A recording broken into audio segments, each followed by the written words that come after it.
John 5. This is the story of the pool of Bethesda. Great story. It's chapter 5, so you need to know what 5 means. 5 means death. And so we find a bunch of people sitting here waiting to die, unless they can get some kind of a special dispensation, a miracle. And it happens once a year. Once a year somebody will get healed. Matthew chapter 5, begin in verse 1. One unique thing about this story is this is the only place you find it. Matthew doesn't tell us about it, Mark or Luke. Only John. So you find something special here. Verse 1. After this. Well, now we got to know what this is. After this. Well, what would this be? Obviously the previous chapter. So in the previous chapter, chapter 4, verse 43, Jesus is in Galilee and he heals the ruler's son that's laying sick in Capernaum. So Jesus has just performed a miracle to raise someone from the dead. Now we get to chapter on death, 5. And in this we're going to see 5 keep popping up. He says, verse 1, and after this, there was a feast of the Jews, and Jesus went up to Jerusalem. So some background information. This is the second Passover in Jesus' ministry. That's not that important to you until you try to figure out the timeline. How long his ministry lasts, how long he was here, when he was crucified, those type of things. So, the third Passover is in chapter 6, verse 4, and the fourth one is in chapter 12, verse 1. And that's where Jesus himself is the Passover. He's the Lamb. There's 2 other feasts in the book. One is called the Feast of Tabernacles in chapter 7, verse 2. One is called the Feast of Dedication in chapter 10, verse 22. Those are different things. So if Jesus' ministry began at Tabernacles, then it goes for 4 Passovers. The 4th Passover, that would make it exactly 3.5 years, 42 months. And we know that's going to match something that shows up in Revelation. The ending there. For 3.5 years, he offered them salvation and a way of escape. They didn't accept it, so the last 3.5 years of that nation are going to be judgment. Now, it was delayed for a long time, but when that last 3.5 years hits, Daniel's 70 week is going to be no joke. These people are going to show up in our chapter in what's called the sheep gate. Sheep gate, that's interesting. Jesus was sent where? To the lost sheep of the house of Israel. So he shows up to the sheep gate, finds a bunch of dead people dying and crippled and unable to help themselves. Those should be the ones looking for an answer. And so he shows up there. The Bible tells us in the Old Testament he's numbered among the transgressors. And so that's where he shows up. And those are the ones who should be wanting help and needing it. Bethesda, it means house of mercy. That's great. That's what we all need is mercy. Problem is people that don't realize they need mercy are brazen and bold and charging into sin. No, you need mercy. We all do. Verse 2. Now there is at Jerusalem by the sheep gate, by the sheep market, not gate, by the sheep market, a pool, which is called in the Hebrew tongue Bethesda, having death, 5 porches. Now that's nice of them to put a little porch up. Isn't that the way you find sin, though? Always willing to give you a little comfort, but no reprieve from the problem.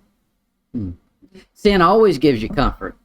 A covered porch is always handy, but it'll do nothing for your infirmity. Even a Christian can find the same covered porch. When he's got his sins covered for eternity, the devil still offers a comfortable place to sit and sin. Hebrews 11, verse 25, we find something about Moses. God always offers something the world doesn't. He offers discomfort. Are you willing to accept some discomfort in order to get a long-term cure? When you go to the hospital and they say, we got to cut this out or cut that out, that's not comfortable. You don't get excited about them wanting to do a surgery. However, what you're excited about is the long-term benefit. That's what God does. He shows up and says, I'm going to offer you a little discomfort, but it's for your good long-term. Hebrews 11, verse 25. This is Moses. It says, choosing rather to suffer affliction Now, nobody chooses to suffer affliction because they enjoy it. He's looking at the long term with the people of God than to enjoy a covered porch, the pleasures of sin for a season. It'd be okay, you know, man would gravitate towards sin non-stop if it had no season that ended. But sin's season ends. It never lasts. In Isaiah 21 verse 4, it's also God who ends the season of sin. That's his job. He's the arbitrator of righteousness. Isaiah 21 verse 4 says, My heart panted, fearfulness affrighted me. The night of my pleasure hath he turned into fear unto me. Belshazzar learned the lesson. Sin has consequences. Man sometimes realizes that, but usually doesn't understand the time frame of it. And the time frame is always shorter than we expect. But he's going to end it. Problems do this. Moses had to suffer some problems. He said affliction in order to gain something bigger on the other side. Problems help purify your perception of reality. You'll find that in your life. As problems show up, it suddenly changes what you're focused on as real reality. What's the real deal? When you think you've got everything and everything's going great, your focus is on pleasure. What makes me happy and the things I can add to my treasures. When trouble strikes and you don't have the opportunity to get extra junk, it changes your focus of what you think is important. It does. God uses that. He did with the children of Israel. Luke chapter 12.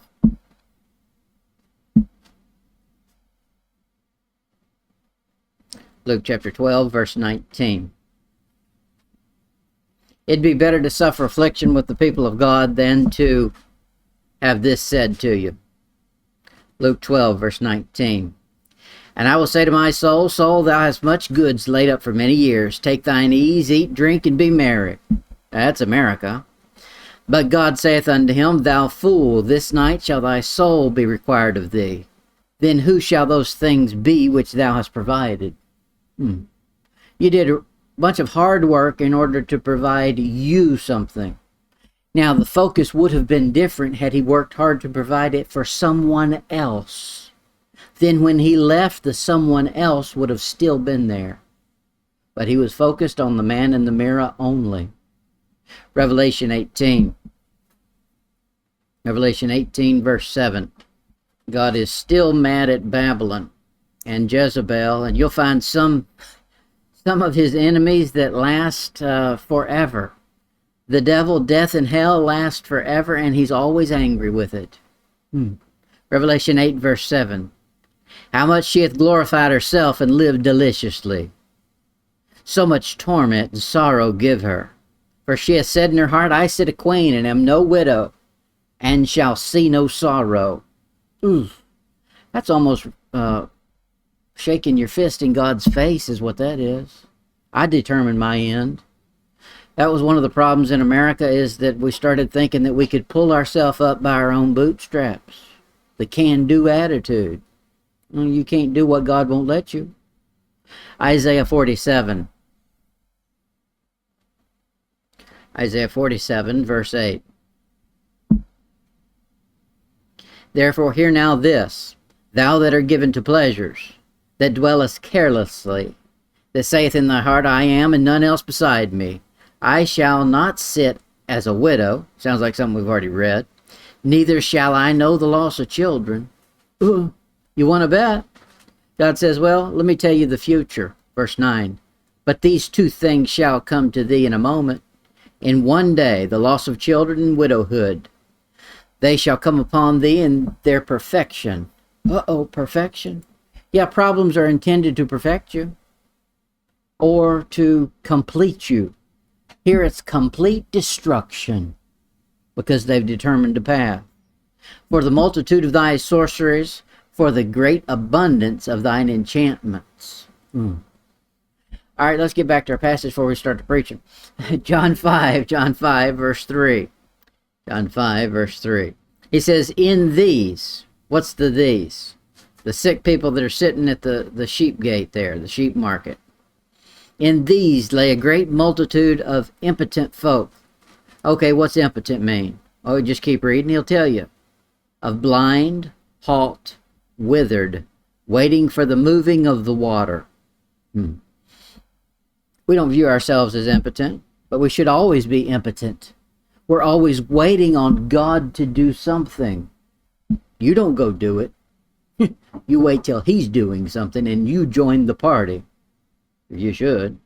In Matthew 10, you know the verse, he says, Jesus sent them out to the lost sheep of the house of Israel, and he said, stay away from the Gentiles. Right now we're focused on one thing, those lost sheep. Here he shows up at the sheep gate, and he's finding a bunch of impotent folk. That's good. That means they can't do anything. Good. They should be ready for the one who can do everything. You know, there's a fine line, though.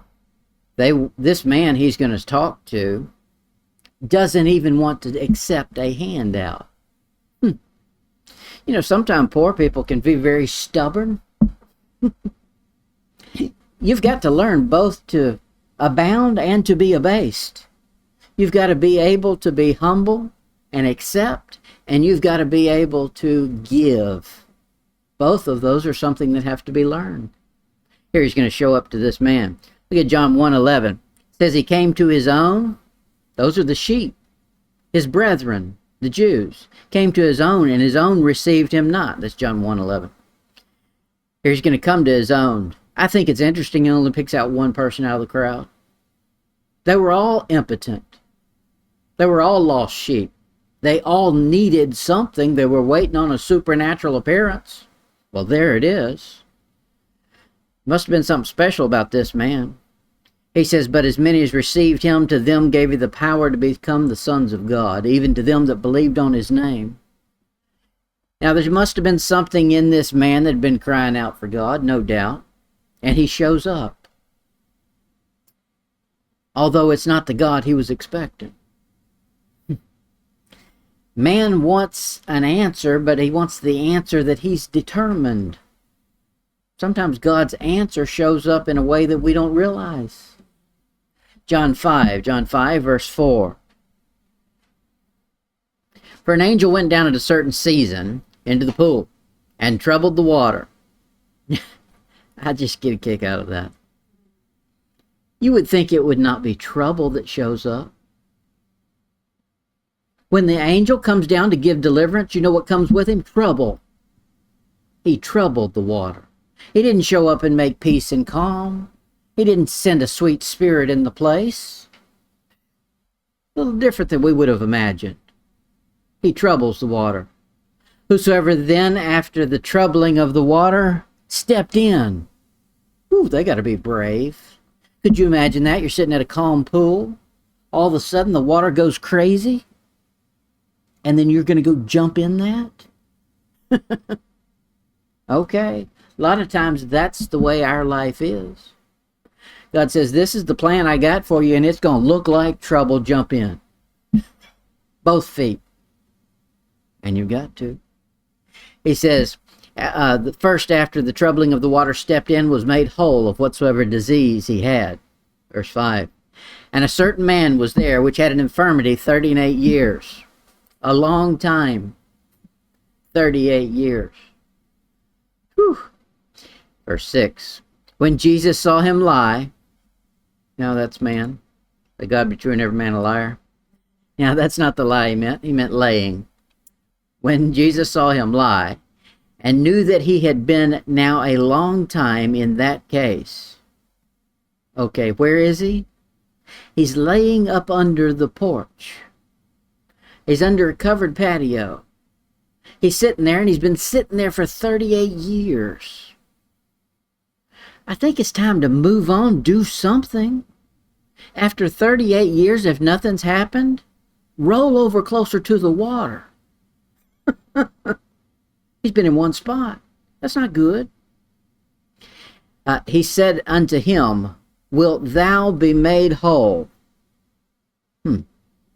This is a crippled man. He's being bound by the devil's suitcase of sin. Something has got him glued to the spot.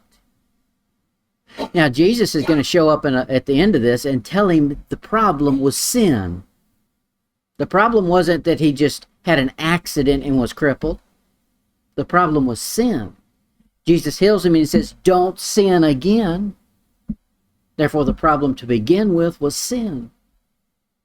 Sin's got him frozen to the spot. Even though after 30 years he realizes he can't get to the water, he can't move either. Or his mind has been blinded from understanding that he needs to get closer. Wouldn't make sense from our point of view. The tricks the devil pulls on a man's mind through sin never make sense to the one he's not working on. But he was working on this man. Jesus asked a simple question, and that should have required only a one-word response. Wilt thou be made whole? Yes. How hard was that? His mind's been so blinded, he thinks that it's his job to open his mouth and start pouring out a bunch of words. He didn't ask that. God didn't show up and say, what's your opinion of the situation?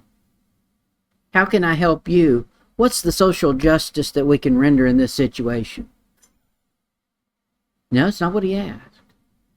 Healing can never begin when a man has more to say than the Word of God. He's the one that's important, not our flapping our lips. Verse 7. The impotent man answered him, Sir, I have no man. I didn't ask if you had any men. I asked if you wanted to be whole. When the water is troubled, put me in the pool. But while I'm coming, another steppeth down before me. Jesus offered this man a way of escape here. He says, I'm going to give you a way out of experiencing troubled water. That should have been scary to you anyway. Here, you can't hardly move. You're probably going to have to roll down and just fall into the water. Jesus shows up and says, I can get you out. I can give you what you really want to be healed. You don't have to worry about going through that process. Man is stuck on, I got to get in the water. And it's not going to be able to be done by me. He knows that the power to get him in the water has got to come from an outside source. He's got part of it right, but he's viewing the source as wrong. Notice his focus was on man. I have no man. Well, you need the God-man. That'll fix it. After 38 years, this man's stuck, thinking his escape depends on other men. Our escape never depends on man. Even though God will use men, don't view the man as the answer.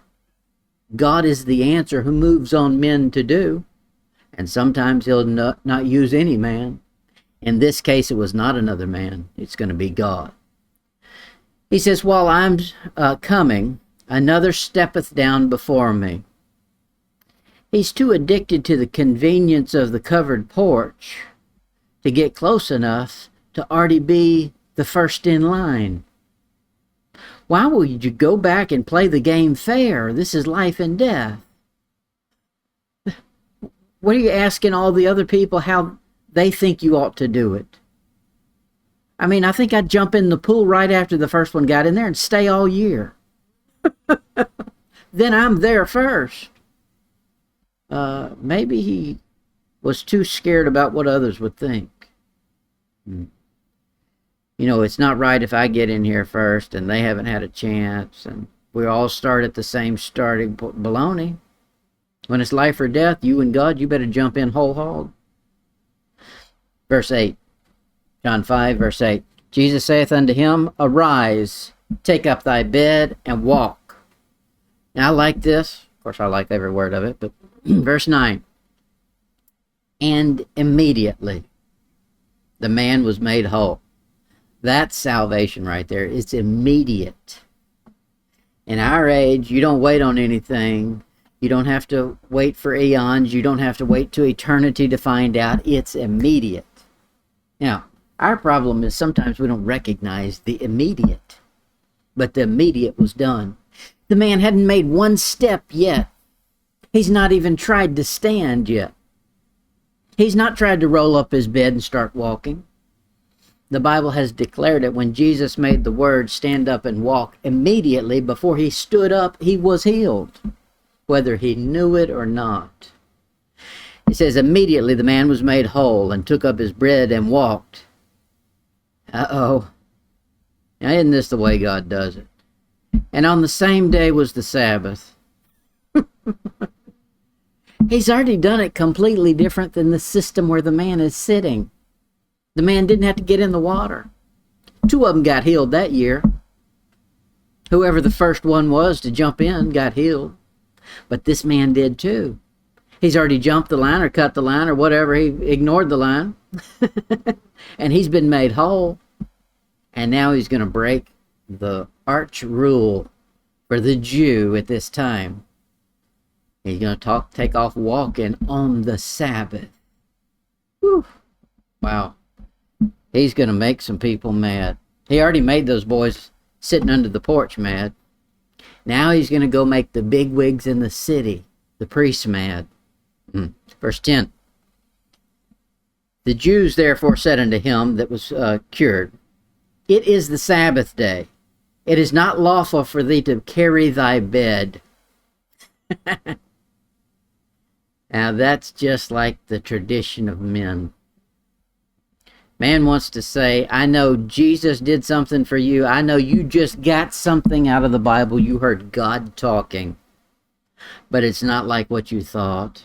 No, let me tell you something better. You need to do it my way. This is how I see it. That don't matter. This man was crippled before. The man who came in and healed him told him to get walking. I think he's thinking that's more important than your little rule. The little rule never made him walk. It was Jesus Christ that made him walk. So that one's more important. Mark 7, he says this, Mark 7, verse 7. Jesus speaking, Howbeit in vain do they worship me, teaching for doctrines the commandments of men. That's what the Jews and the priests and the scribes and the Pharisees had done, is they had come in and said, how can we take God's place? Now, they didn't say it in those words, but that was the demonic thought behind it, was we'll teach some doctrines and we'll make that the commandment so people will think that's God. Authoritative dictatorship doesn't make you God. And that's what they thought. Here they said, you can't walk on the Sabbath. No, for many 38 years previous, he hadn't walked on the Sabbath and it didn't help him. Nobody came down there to congratulate him about not walking on the Sabbath for 38 years. He should have got a pin for that one. Now, the one day he walks on the Sabbath, they get mad. Mark 7:13, he says this, making the word of God of none effect through your tradition, which ye have delivered, and many such like things do ye. Oof. The rabbis made it unlawful to carry anything in a public place to a private place on the Sabbath day. Now, I've got the whole Talmud on this. There's 2 sections of Talmud that tell you what you can do and not do on the Sabbath. And it gets very complicated. A public place, a private place, they divide things into 3 categories. A public place, a private place, and some word that starts with a K, like kosher. And what's allowed and what's not allowed, and it's crazy. You can't, if there's a threshold between you and someone else, we've got to determine how big the threshold is. And if you are in a subservient position to the one on the other side, who can pass someone something or receive it over a threshold? Craziness. Yes, that's how much they were nitpicking everything.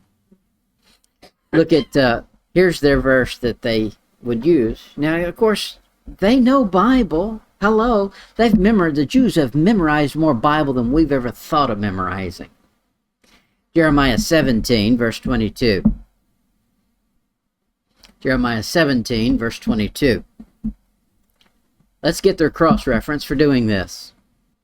Jeremiah 17:22. Neither carry forth a burden out of your houses on the Sabbath day, neither do ye any work.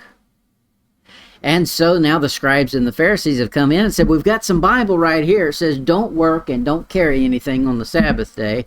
Let's decide what that meant. Let's finish the verse so we can find out what they are they right or not. He says, but hallow ye the Sabbath day. Now the important phrase, as I commanded your fathers. See, there's not a whole lot of information in that verse except for don't be carrying out stuff that you want to on the Sabbath day. But you should honor me on the Sabbath day like I've commanded your fathers. So if you really want to know what that verse means, you got to find out what he's commanded the fathers. Then you'll get the full counsel on what he's talking about for the Sabbath. But they didn't do that. They decided they'll determine what you can do or not do on the Sabbath, and they've got a partial a verse of partial information in order to back it up. And I'm going to skip all of the Talmud on this because I don't want to waste time on it. Exodus 31. Exodus 31, verse 13. Let's find out what God thinks of the Sabbath. He said to do it like I commanded your fathers. So whatever it is he's been commanding the fathers about the Sabbath is what Jesus is reiterating here. He's not making a new commandment. He's supporting what I've already told your father. So here's what he told them, Exodus 31:13. Speak thou also unto the children of Israel, saying, verily my Sabbaths ye shall keep, for it is a sign between me and you throughout your generations, that ye may know that I am the Lord that doth sanctify you.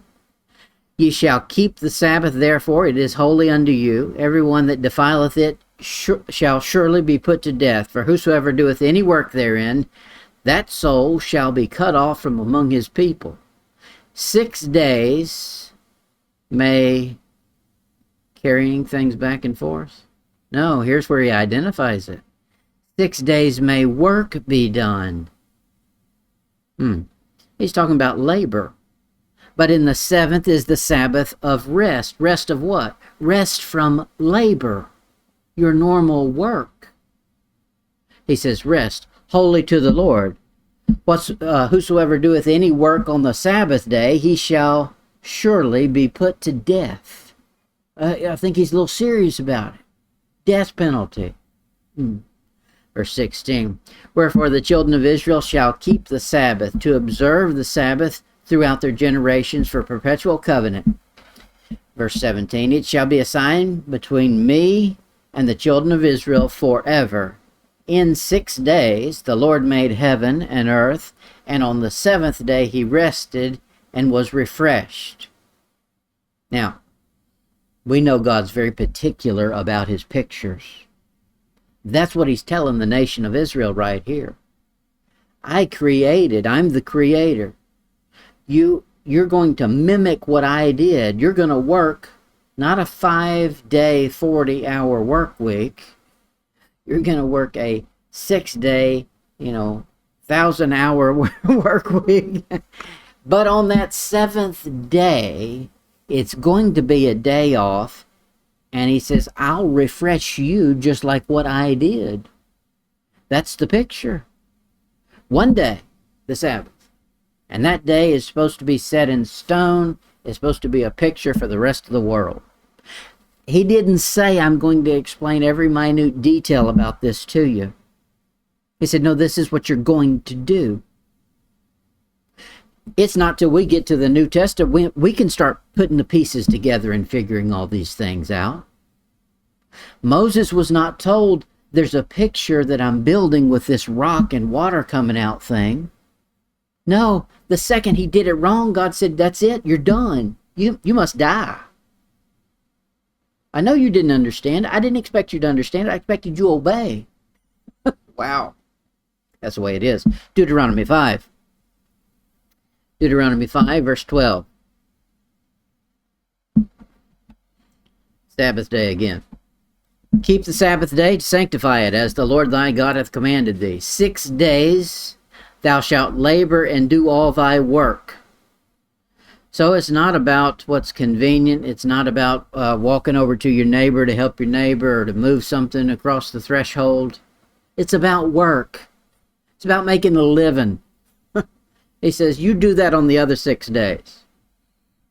Verse 14, but the 7th day is the Sabbath of the Lord thy God. In it thou shalt not do any work, thou, nor thy son, nor thy daughter, nor thy manservant, nor thy maidservant, nor thine ox, nor thine ass, nor anything that is in thy gate, that thy manservant and thy maidservant may rest as well as thou. Manservant, maidservant, what's that? That's work talk. They're an employer. Your employees, he's saying, give them off so that they can learn this. He didn't say, explain to them I was the creator and I create. No, he just said, tell them to take the day off. They're not going to argue with it. Verse 15. And remember that thou was a servant in the land of Egypt. Now, of all the things he could have said about this, he's just given them a long command. We understand it's the picture, but that's not what he's emphasizing to them. What he's emphasizing to them is, hey, look, you were a slave one day and I freed you. Now, you go do the same to your people. Okay, let's get another passage on Isaiah 58.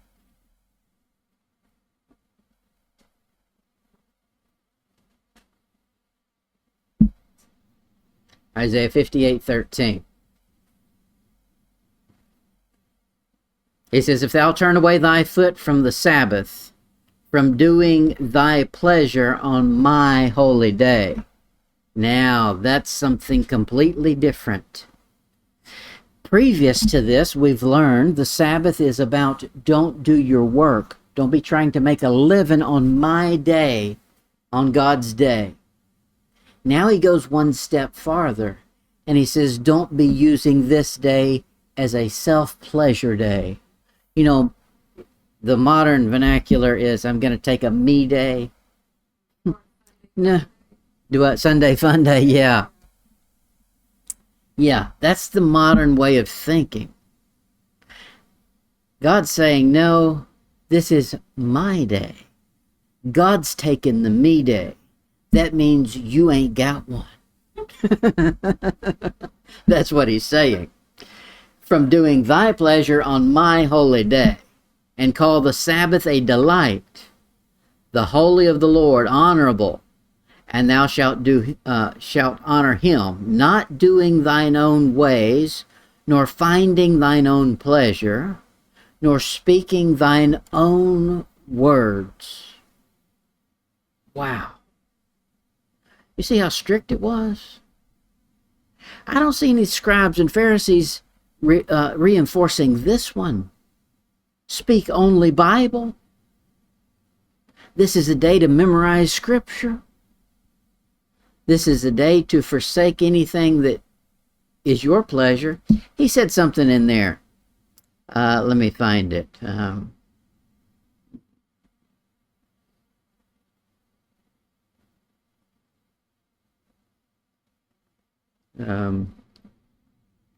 Yeah, he says, you see it down there about the last phrase. I'll go back about 2 commas. He says, not doing thine own ways, nor finding thine own pleasure. You know what the kids do nowadays? When I was growing up, we always had something we wanted to do. We're going to go fishing. We're going to go hunting. No, the kids nowadays are hanging out. We're just going to hang. You know what that means? It means we're going to put ourselves in neutral and try to find something we enjoy. That means somebody doesn't have enough to do. He says right here, don't be trying to find your own pleasure on my day. No. Don't say that it's boring either. He says you better say it's a delight. Now, one of the problems in modern America is we don't know how to rest. To quit doing anything and just relax. Well, part of that is productivity. We can get more done if we do this and do that. Same problem Israel had. He said, I'm going to do something that just goes against the grain of what you think is right. I want you to quit farming 1 year in 7. Just leave the field. Walk away. He said, don't be thinking about what in the world are we going to do if we don't have any farm harvest this year. He said, I'll take care of it. You just do what I said. He said the same thing about the days of the week. There's one day you need to rest. Ezekiel 20, verse 21.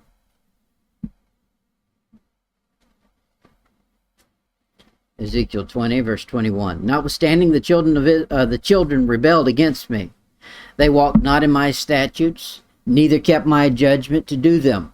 Which if a man do, he shall live in them. They polluted my Sabbaths. Then I said I would pour out my fury upon them, to accomplish my anger against them in the wilderness. God says that made me furious. When they disobeyed what I told them to do, that was for their good. You know what they thought was for their good? Whatever they could cook up for their own pleasure. And he said, no, matter of fact, it's not for your pleasure and it's not for your good. It's going to equal my fury and anger. And I'm going to pour it out. Luke 6, verse 5. Luke 6, verse 5.